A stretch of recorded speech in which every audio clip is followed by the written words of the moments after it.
वंश की मर्यादा तुम समाप्त कर रहे हो, गुरु की महिमा को तुम खत्म कर रहे हो और सत्संगी प्रेमियों को गलत रास्ते पर लिए जा रहे हो। क्या कभी तुमने बैठ के सोचा ये कितना बड़ा अपराध? बाबा जी ने क्या कहा था? अर्जुन जी ये बेचारे बहुत थोड़े दिन के चेला बने थे, गुरु ने सम्मान दे दिया तो इनके मसला नहीं, तो सम्मान को ये सम्मान के नहीं रखा है।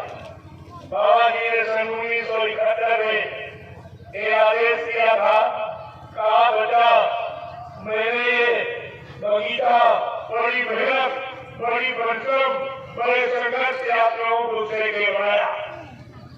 मेरे बगीचे का एक भी पेड़ हटने न देना ये तुम्हारा परम कर्तव्य है। मेरे आध्यात्मिक बगीचे का एक भी पेड़ न हटने देना न करते। आपने क्या किया? एक पेड़ लगाया नहीं, करोड़ों हटा दी, करोड़ों एक पेड़ को निकाला नहीं किया गया और करोड़ों को हटा दी। इससे लाभ क्या अपराध हो सकता? और कहा था बेटा जो मेरे आध्यात्मिक संदेश को सुना कर एक ही आत्मा को मोड़कर सही शास्त्र के रास्ते पर लाके खड़ा कर देगा, उसको 1 लाख यज्ञों के समान कर मिलेगा। ये भी लाभ हो गए और नुकसान भी हो गए, ये दोनों हो गए। जबकि इनको बाबा जी ने क्या दिया? जीवन दान दिया।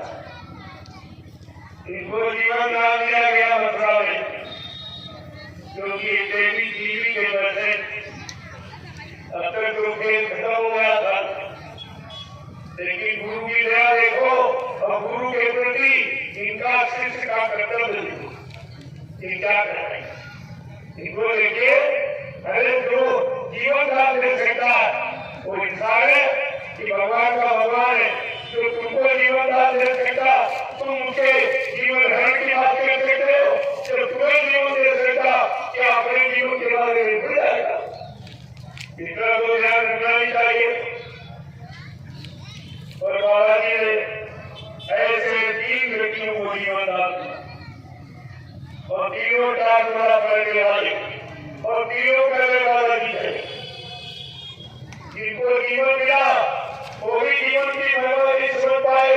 क्या धरती मंडल पर जन्मा पैदा हुआ जो जीवन दे रही थी, जिंदगी प्रदान करते और ये बिल्कुल नहीं समझ पाए, तो इनकी बुद्धि नहीं क्या हो?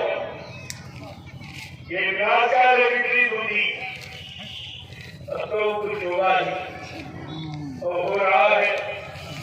जब तक ये गुरु नाम ले रहे तब तक बचे, ये गुरु नाम लेता है। पहले भी बाबा जी ने कहा कि मतलब यानी कि जब तक ये गुरु नाम नहीं लेंगे सच्ची स्वतंत्रता का आनंद नहीं है, किसी को नहीं मिल सकता। जन की जबान पर जब ये गुरु नाम आएगा सच्ची स्वतंत्रता का मानो का आनंद उठाएगा। जय गुरुदेव मिटाने वाला स्वयं वही मिट जाएगा। जय गुरुदेव।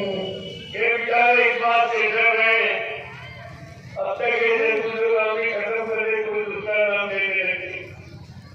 लेकिन इनको मालूम है जय गुरुदेव मिटाने वाला स्वयं वही मिट जाएगा। ये ध्यान में रखें, लेकिन ये ध्यान में नहीं आ कि देने की जबान पर जब जय गुरुदेव नाम आएगा सच्ची स्वतंत्रता का मानो तब आनंद उठाएगा। ये बात भूल गए, प्रचार तो करते रहे और सबको बताते रहे और खुद भूल गए। ये रोज में व्यक्ति अदा हो जाता, अपने अच्छे बुरे बात उनकी पहचाने नहीं, गलती सब हो जाता। लेकिन बराबर यह गिराई जा रही को भी मैं तो सबका ही चाहता हूँ, क्योंकि सब एक ही परिवार है, एक गुरु के शिष्य है, एक ही पाठशाला में पढ़े, गुरु ने सबको एक ही शिक्षा दी है। तो गुरुभाई के नाते, गुरु परिवार के नाते सबको सुनाने बताने का अधिकार है।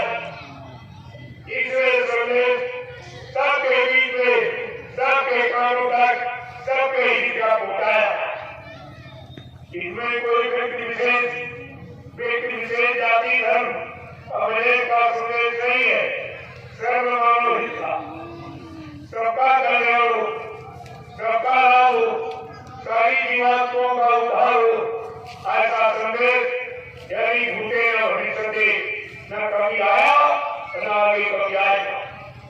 अगर समय से आप नहीं जागे, नहीं देते तो फिर 84 का, फिर आप 84 के चक्कर में निकल जाओ। निकलना आप मुश्किल हो जाएगा। ये मानो कभी भी आपको बार-बार नहीं मिलेगा। जो आप ये सोचते होंगे कि अपनी बार मिल गया फिर मिल जाएगा, ऐसा नहीं। वो स्वामी महाराज ने उसका भी स्पष्टीकरण किया है कि कमहु के कारी करुणा नरी देही और देतई से बिन हेतु सदेही। कभी कभी करुणा निधान कृपा सेवा मेहरबानी करके मानव मंदिर हम सबको दे देगा। ईजाओं की बात मानव शरीर में इन जीवात्माओं को परमात्मा से मिलने का पूरा अधिकार। जाओ किसी संत महात्मा की जानकारी करके उनकी प्राप्ति कर लेना, जो जीवात्मा को जगाने परमात्मा से मिलाने के लिए आए, उनकी तलाश करना और उनसे अपने घर का रास्ता पूछ लेना। ये सब जानकारी आपको समझ के पहले, लेकिन आपने दूसरी जानकारी को समझ के नहीं और शंका गुरुदेव गुरु के शिकार बन गए। इसलिए जो मैंने कल आपसे कहा था, कल मैं आध्यात्मिक चर्चा करूंगा। सत्संग की जानकारी, सत्संग की परिभाषा, सत्संग का लाभ सत्संग किसे कहते और सत्संग किसके अधिकार की थी, से कर्म तो जरा दो वचन सुन लीजिए। अगर ऐसे में कहता रहूं तो आप दोनों के अपने मन से करके कुछ बता रहे, तो जरा ये भी सुनो कि सभी संतों ने, सभी सदगुरुओं ने यही कहा और वही आपके लिए कहा जाए।